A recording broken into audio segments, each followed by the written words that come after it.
Hello, welcome back to my channel. I'm Sarah Jane, and on this channel I talk about my financial journey and share my experiences and lessons that I've learned along the way. In this video I'm going to talk about Monzo and specifically point out some of the brilliant features that I use all of the time in my account. I've had Monzo for a good couple of years now and I've never had any problems with it. I know that there were some concerns for a little while, but I think it's really good and I've recommended it to a number of my friends. So I'm just going to talk through some of the really good features in case you're not aware of them. Firstly, I think the app is really good. I've got a couple of bank accounts with various different apps and Monzo is definitely the most user-friendly. I think there's a couple of things in terms of going through the screens that could be a little bit smoother, like sometimes it's not completely obvious where particular things are saved, but overall I think it's really good, it's really simple, it looks good, and it's quite customizable as well. Number two, the account setup was so easy. You didn't have to queue up, you didn't have to go into town or anything like that. You could literally do it from your front room. I had to take a couple of pictures of my ID, and then you also have to take a bit of a cringeworthy video on your phone, so it's like a selfie and then it matches with your ID, and then it sets up really quickly after that. I was actually really impressed with their customer services as well, because when I opened the account I just got married, so I wanted the account in my married name but some of my ID documents were in my maiden name, but that process could have been really convoluted like with some of my accounts, but with Monzo it was really smooth sailing, so I was really impressed with that. The next feature, and probably my most used feature, is the pots. So basically you can organise your account to have almost like saving pots within the account. So it's not a savings account necessarily, but the way that I use the feature is almost like different sinking funds, if that's the terminology that you want to use. But for example, I will transfer a certain amount into my Christmas pot, for holidays, for my car, for maintenance, things like that. I just think that's a really useful feature because you can either do it manually or automate it so that they go in for a certain amount at a certain time each month, and it's almost sort of separate from your main account, so you can just build those up very slowly, but you've got them separately, which I think is a really good idea. This probably links quite nicely to the next feature that I love, which is the spending reports and budget updates. So you can set a monthly amount that you want to spend, even down to certain specific categories, but I just do it across the month. And Monzo will tell you how much you spent so far and also how much you've got left for the month. So you can just log in on your phone using Touch ID really quickly and have a look exactly what you've got left.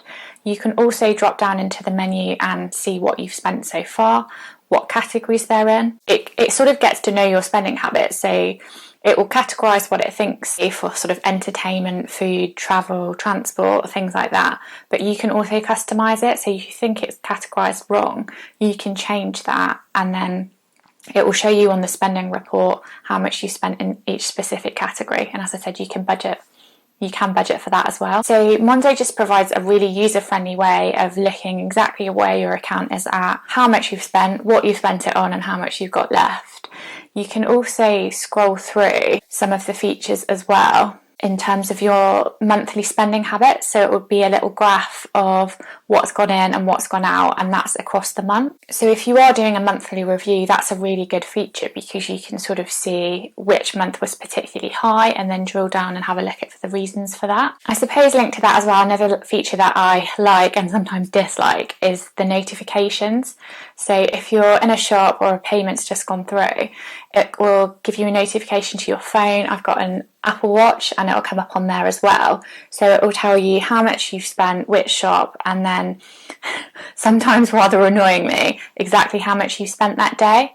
So that's also sort of a good reminder to help you keep on track as well, so I quite like that feature. Monzo also make it really easy to see what direct debits and sort of standing orders you've got. There's a section on the app that lists the direct debits, which companies, how much they are, and then you can click into that as well and it will show you how many payments that you've made already. So for example, you know, if I've signed up to a subscription service, Whoop, for example, that's what this black band is, if anyone ever has wondered. But the way that works is that you agree a set fee for the first 6 months, but then you can exit. So if I wanted to have a look at that, I can just go onto Whoop and then look down and see very easily when my 6th payment is due and put it in my diary if I was actually organised. So yeah, it's just really easy rather than having to look down at each one like on some bank account. Another cool feature, which is sort of a small and mighty thing, is that you can put on your spending to have a roundups account, so a separate pot. So you can do it in different denominations, but I've just got it to the nearest pound. So whatever I spend, it will round it up to the nearest pound, and then the difference between that we'll put into a separate pot. So last year I did that throughout and I got to about £150.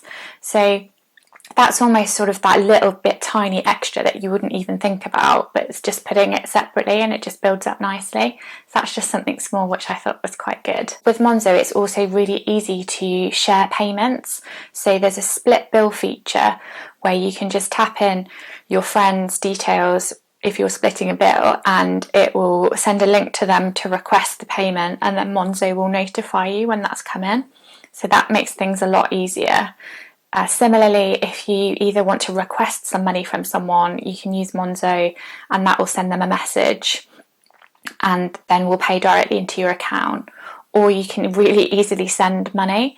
So all you have to do, say if you owe somebody £10, you would just send them a link. You don't even need their bank details, so you don't have that awkward exchange about what's your bank details and then waiting, having to log in.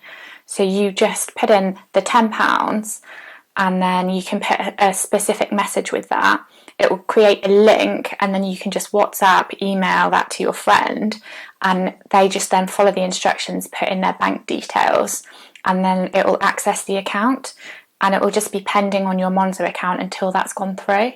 I will say, if people aren't familiar with Monzo, it can look somewhat suspicious because it's sort of like, click on this link and put in your bank details. So if they've not used it before, it's sometimes maybe worth texting them beforehand just to say, this is coming, it's legit. That's just my top tip for that. And then I think finally is the actual reason that I got the Monzo account in the first place, and that was the way that it deals with foreign transactions and spending abroad. Originally you used to be able to take out cash, but now they do charge for that, but it is quite small and I think industry standard. But what I really like is if you've got any non-sterling transactions, they don't add an additional fee for that. So I mentioned Whoop earlier, they charge in euros, so there's no additional fee. And I can see exactly what that is. There's some other apps I think my husband uses as well, which is charged in dollars. There's no transaction fee for that. So that's just another really useful feature. And I think Monzo also can, when we're allowed to travel again, will send you updates in terms of the exchange rate that it's using and things like that as well. The other feature that I don't necessarily use, but I might start doing more so in the future, is what they call a salary sorter. Now, because I don't use Monzo for my main account, my salary goes into my main bank account, but then I do a standing order into Monzo for my day-to-day spending. That's sort of how I work.